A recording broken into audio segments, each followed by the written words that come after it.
The Global Environmental Facilities Small Grants Program provides funding support towards community environment projects across several focal areas, such as biodiversity conservation, land degradation, climate change mitigation and adaptation, sustainable forest management, international waters and waste and chemical management. In the 6th operational phase of the GEF, the Small Grants Program in South Africa supported 23 community projects totaling $800,000 and benefiting over 2,000 people, of which 62% were women and 37% were men. 679 were youth. Over 150,000 hectares of land was brought under improved community management through climate-smart agriculture and biodiversity conservation efforts. Implemented by the United Nations Development Programme, or UNDP, the Small Grants Program is a corporate program of the GEF supporting community-led initiatives that address global environmental issues and promote sustainable livelihoods. SGP empowers local civil society and community-based organizations, including women, indigenous peoples, youth, and persons with disabilities, to design and lead actions to address global environmental issues. The Small Grant Project in South Africa has been running since 2001, and it has been able to target over 140 projects and has been able to mobilize about 86 million rand and co-financed about $7.4 million in terms of resources that are coming from other partners.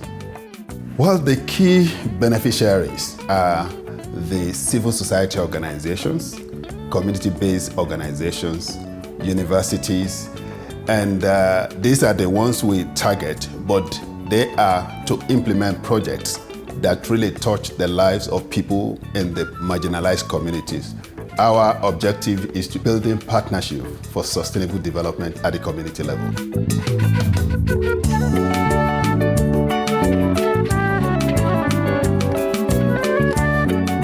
My name is Joseph Mathavhela. I work for the Endangered Wildlife Trust under the Carnivore Conservation Program. This project was initiated by the need to protect large carnivores such as your leopards, hyenas, caracals, and so on. So farmers have been experiencing huge losses in terms of livestock which are being predated on by these carnivores, and as a result, some farmers started killing these carnivores and using lethal methods to control the predation. So we then started to implement livestock guardian dogs, which is a method which is non-lethal. The dogs that we use are Anatolian Shepherds and Maluti Shepherds. So what we do is we provide the farmer with these dogs as puppies. We then bond the puppies with the livestock, and then those dogs will grow up with the livestock, and after bonding, they will then start to go out everywhere where the livestock goes. And the dog acts as a deterrent for carnivores, and if needs be, it will defend the livestock with its life. Pele ke ba le mpya ke be ke yo phela ke shotile pudi. A ke re mo bekeng ke shota pudi tse pedi or e one mo bekeng every week. Ya since boy ba ona mo. Di ke a di bulela di a tsamaya, and then boy o tsamaya le tsona ebile o bua le tsona ha ona problem e dia. Some of the successes that we have seen, including from the start of the project, where we've had a large number of poisoning issues, 7 poisoned leopards in a period of 1 year. Since then, we have only had 1 report of a poisoned leopard. The Endangered Wildlife Trust implemented this human-wildlife conflict mitigation project in villages adjacent to the Masebe and Vondokop nature reserves, who are affected by the killing of community livestock by carnivores from the reserves.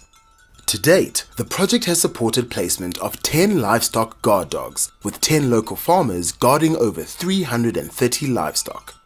Before this intervention, farmers lost approximately 10% of their livestock to carnivores annually. Now, with 1 loss, this figure stands at almost 0, safeguarding farmers' livelihood while protecting the leopards.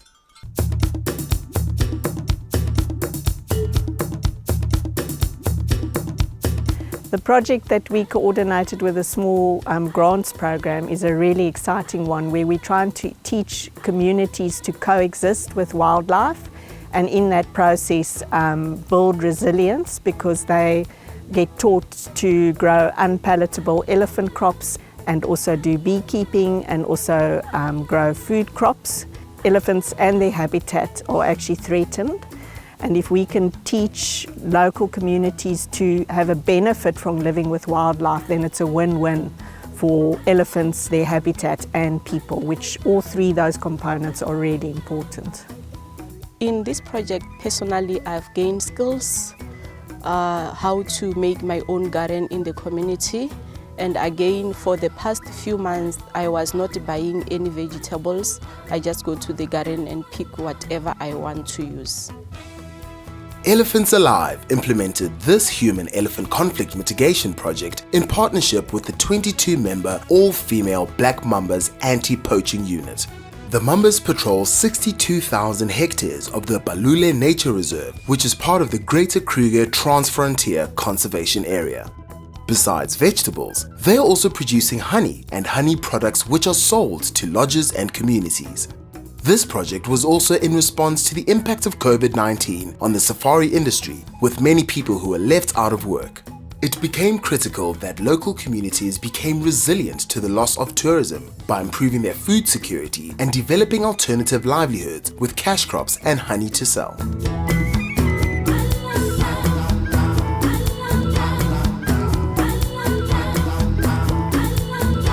My name is Mmaleroba. I'm the founder of the organization Dzomo la Mupo. In 2018, we got to the grant where our project title was about the biodiversity conservation, looking at the replanting trees again, and also looking at how young people, children can learn from the elders about the biodiversity. And the other thing was to document the indigenous knowledge around the ecological knowledge. If we have indigenous knowledge, we don't know what we eco-mapping was. We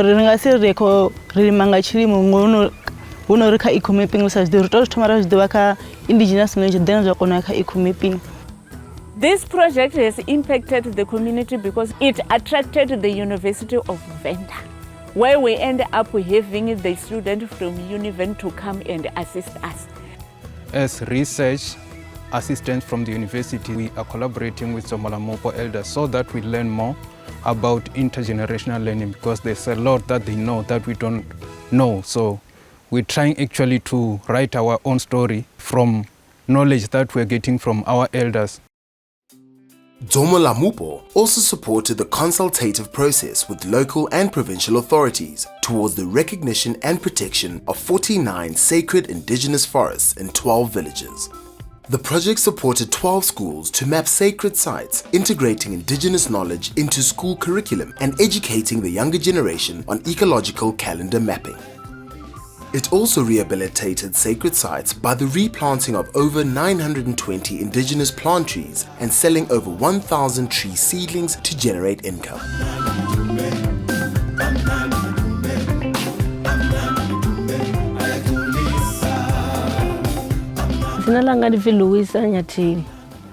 I'm a manager of this project. I work at Mathavhela Greenery Cooperative. Ria kono taba mroho hapa simuni hiya warine ra rengisa miroho the vegetables ra rengisa bathu bakule na basini ra gudanga kulimela kwa permaculture ra gudana nga bookkeeping. Training era iwana ndio ni inokho thusori re kono the ranela business rene vana ra dovara wana madi ane ava akubva mulamboni ane ri aseva achikubva mulamboni ra jenisa matangeni abona nne ra shumisa uno sheledzi ari shumisi mishonga heine ra bara to irenga ri shumisa miri yene imwe ya Tshivenda ine inonga musudzungwane ri yakono isuka ra sheledza ngayo ka support ye ra ifiwa nga GEF ro swikelela uri ri ite fence ya 2 hectares ra pata office ra pata na store room ra pata na nezari ra pata na toilet mbili na shawara rina matangi hapa man ra bana dzi pipe ra dovha bana mchini wo bomba mati imwe benefit ine community ya iwana hapa ndi ya uri vha ḓa vha renga miroho nga mutengo wa fhasi.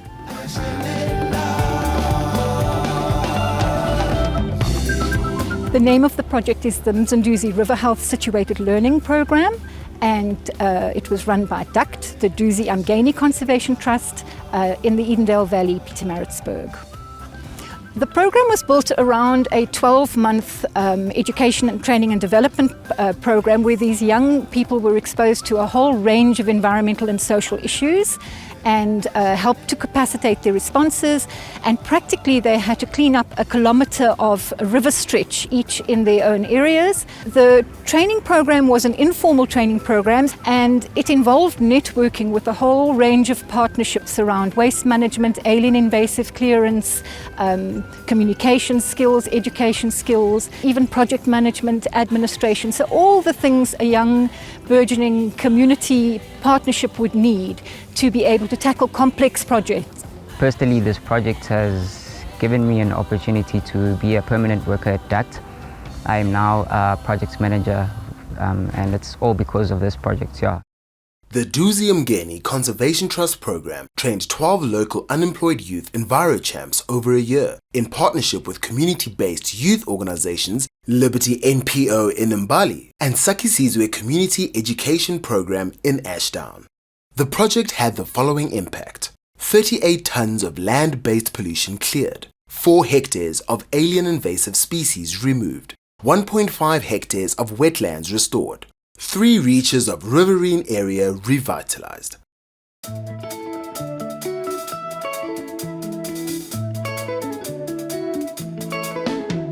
The name of this project is Mathavhela Agroecology and Bioenergy Project.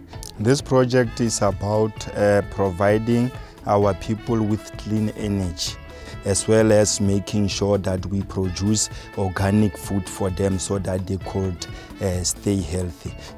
The training that we have acquired here is through UNDP, and they provided the service provider with funds to train us on how to build and install biogas digesters.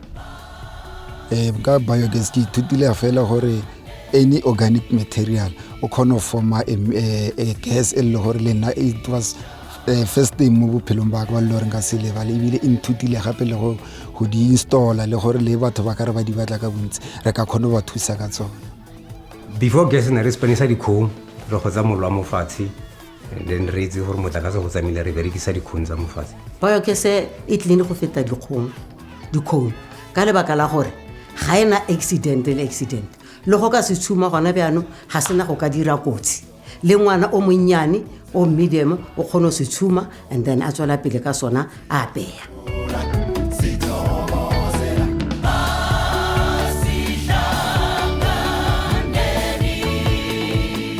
The project was Badale for Peace, iThemba Labantu Van Hosten Renewable Training Skills Program. It took place at iThemba Labantu based in Philippi. The project was about empowering the youth of Philippi and the surroundings areas such as Guguletu, Nyanga, Mfuleni. Yeah, I'm here to learn about everything about plumbing. Yeah, how to install basins, how to install toilets, everything that has something to do with water. One of our biggest highlights is one of our female students has opened her own company, a solar and plumbing company, and actually employed 3 male guys, and it's registered with government. I am very thankful for this project, and I am more confident than I was before. I have a skill that I can use in my long-term future. I can build my own business, I can employ people, and what is nice is that I can do it with my own hands. iThemba Labantu also sourced and installed solar water geysers for beneficiaries in the community, beginning with the elderly, who are the most vulnerable. 12 female and 8 male unemployed post-matric youth completed training in solar geyser installation, opening up future income earning potential. To date, 20 households in Badale, Mfuleni and Philippi have benefited from the installation of solar geysers.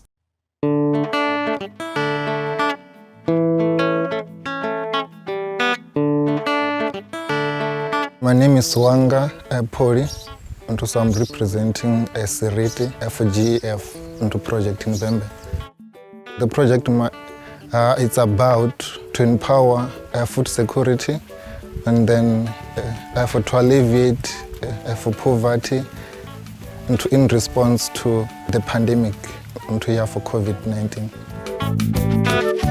Company ya Seriti yorusvika pano ngwenani yava kutoda dzi youth dzine dzangaita zva vurimi zvinoda generera khazvo zva vurimi izvonzo yantusanga zvo rari kutoma nga ichifi permaculture ndawana ndivo through Seriti uri anirimeli utola fedzi ni arengisa nawana profit ni anitusaka the basic needs.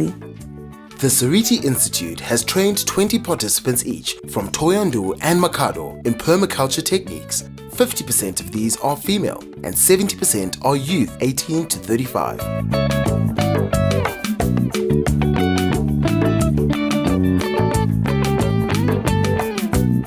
My name is Miriam Mayat and I'm the director of the African Centre for Biodiversity. And the project was to support our work on seed sovereignty. The bottom line is about the government giving policy support for another seed system to exist. And that this seed system must be equitable, that it must be at least on equal standing with the commercial seed system. And we are campaigning for this transition to agroecology. I think we haven't seen such a successful food campaign in a very long time. There were, I think, hundreds of thousands of people who signed petitions against the seed laws. There were dialogues and farmer consultations that took place in rural areas, urban areas, and we've seen some shifts in government policy. We've seen government being much more open to embracing the notion that they have to provide for good exceptions in draconian seed laws, as well as their willingness to countenance a new policy on farmers' rights. So I think that the stage has been set for perhaps more victories to come in the future.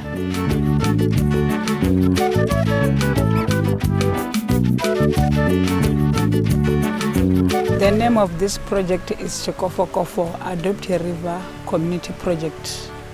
The activities that we have done here is conservation of the springs. Regia matombo sazo zvine na kuzvibona zvone mara aushumi matombo mamwe na mamwe. Ushuma matombo asanu madhi. Sahala ane na wana achikobva kamutaba wa River Sand. Ndiyo nine rashumisa on. Objective yava yotuwara ya rafata madandara. Wone masipala ukoda ajiezi la zigabeji ya posa landfill. Rituwara ya ratagomela zi wetlands za vurimi. Hapa laka zi wetlands za vurimi rishika rabvisa zi alien invasive plants. Heila miri ine ya runwela madi aito deipa. Ria jia zi indigenous plants. Like mitweni hilati. Raitaba pala ya sireleza zwavuti. Na matshela reali chauri a tsireledze dzi wetlands za vurine zwavhuḓi. Vhathu vhoṱhe u wana vha tshi khou vhuya hanefha vha ḓa vha ka maḓi hapa. Tshikofokofo worked with 90 volunteers to clean up 10 rivers, 12 wetland areas and 5 illegal dumping grounds. 12 springs were rehabilitated and their combined activities reached 18 villages. Everyone can play a contribution when it comes to biodiversity conservation and ecosystems as such.